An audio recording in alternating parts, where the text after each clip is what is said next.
নমস্কার বন্ধুরা, তোমরা সবাই কেমন আছো? আমি ভালো আছি। অনেক দিন কোনো ভিডিও দেওয়া হয়নি, ভিডিও করিনি বলতে গেলে, শরীরটাও খারাপ ছিল।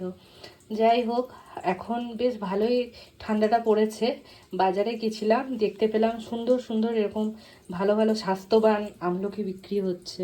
দেখে লোভ সামলাতে না পেরে আমিও কিনে ফেললাম। এখানে 250 মতন আমলকি আছে। আমি আজকে ভাবলাম একটু আমলকির টক মিষ্টি ঝাল একটু আচারটা বানিয়ে নেওয়া যাক, তাই চলে এলাম তোমাদের সবাইকে দেখাতে।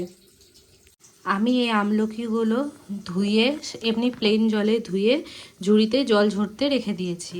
এখানে গ্যাস অন করে আমি একটুখানি গরম জল বসিয়ে দিয়েছি। এই গরম জলগুলোর মধ্যে এই আমলকিগুলো আমি একটুখানি ভাপিয়ে নেব। এই গরম জলের মধ্যে আমলকিগুলো দিয়ে দিলাম। আমলকিগুলো দিয়ে একটুখানি ভাপিয়ে নেব। একটা ঢাকা দিয়ে দিই, তাহলে একটুখানি তাড়াতাড়ি ভাপানো হয়ে যাবে। আমি কি কি মশলা দিচ্ছি আচারটাতে সেটা তোমাদেরকে দেখাবো। বাটিটা সরিয়ে নিই। এখানে দেখো গোটা জিরে, গোটা মৌরি, শুকনো লঙ্কা, তারপরে শুকনো ধনে আর গোটা কিন্তু, আর 2টো তেজপাতা, আর ফোড়ন দেবো 5 ফোড়ন, শুকনো লঙ্কা আর আদা কুচি, আর 1 চামচ মতন বিট নুন আছে। এবার চলো দেখি আমলকিগুলো সেদ্ধ হয়েছে কিনা। দেখো আমলকিগুলো ভালো মতন সেদ্ধ হয়ে গেছে।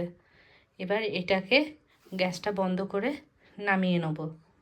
দেখো নামিয়ে নেওয়ার পর একটা একটা করে আমলকি আমি এই ঝুড়িটার মধ্যে তুলে নিচ্ছি। দেখো আমলকিগুলো কেমন ভালো করে ভাপানো হয়ে গেছে। আমলকিগুলো ভালো করে ভাপানোর পর আমি সব এই ঝুড়িটাতে তুলে নিলাম। আর এই জলটা, আমলকির ভাপানোর যে জলটা, এটা আমি ফেলবো না, এটা আমি চুলের মধ্যে লাগিয়ে নেব।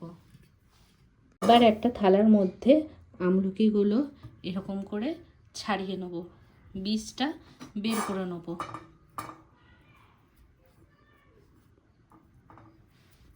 দেখো এত ভালো ভাপানো হয়েছে যে অটোমেটিক এরকম ছেড়ে যাচ্ছে, আর তোমার বীজটাও বেরিয়ে যাবে। গরম আছে বলে একটু ছাড়াতে অসুবিধা হচ্ছে, তো যাই হোক এরকম করে পিস পিস করে আমাকে ছাড়িয়ে নিতে হবে। দেখো আমলকিগুলো সব ছাড়ানো হয়ে গেছে। এরকম কোয়া বের করে নেবো। গ্যাস জ্বালিয়ে গ্যাসের মধ্যে কড়াই বসিয়ে দিয়েছি। কড়াইটা গরম হয়ে আসছে। কড়াইয়ের মধ্যে আমি দেবো অল্প একটু সর্ষের তেল।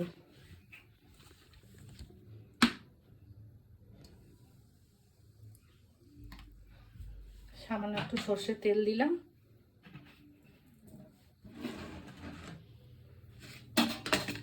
এরপরে দেবো শুকনো লঙ্কা, 5 ফোড়ন,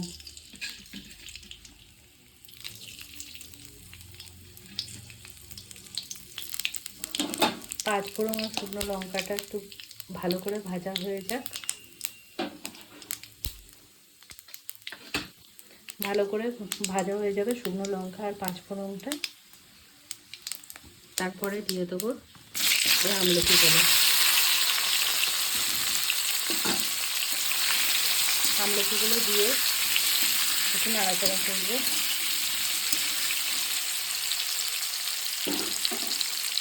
তারপরে এই গ্রেট করে রাখা আদা কুচিগুলো দিয়ে দেবো।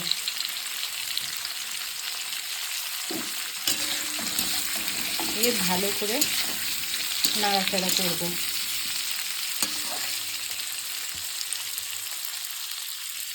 এরা ততক্ষণ ভাজাটা হোক আমলকিটা।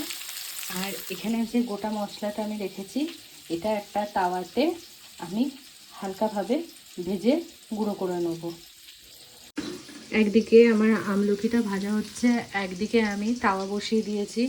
তাওয়ার মধ্যে এরপর এই যে মশলাগুলো আছে, সব গোটা মশলাগুলো হালকা করে ভেজে নেব, যাতে পুড়ে না যায়।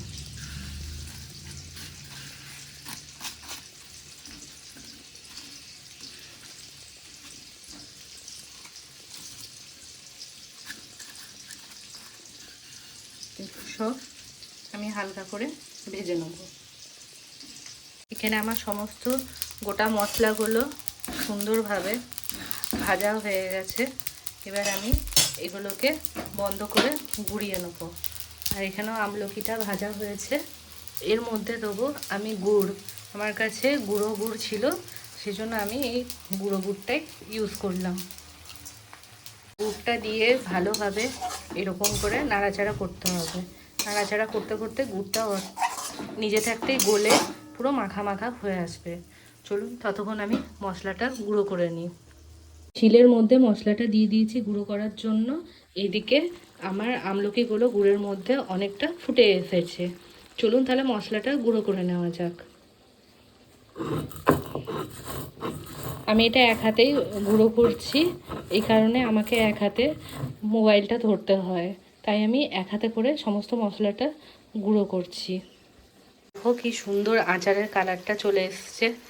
এরপরে আমি এর মধ্যে দেবো 1 চামচ মতন বিট নুন।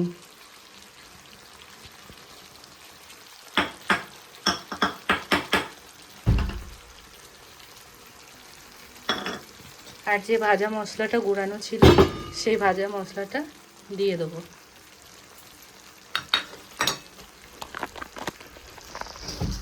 এরপর ভালো করে এটাকে নাড়াবো। ভালো করে এটাকে এটার সঙ্গে মিশিয়ে নেব।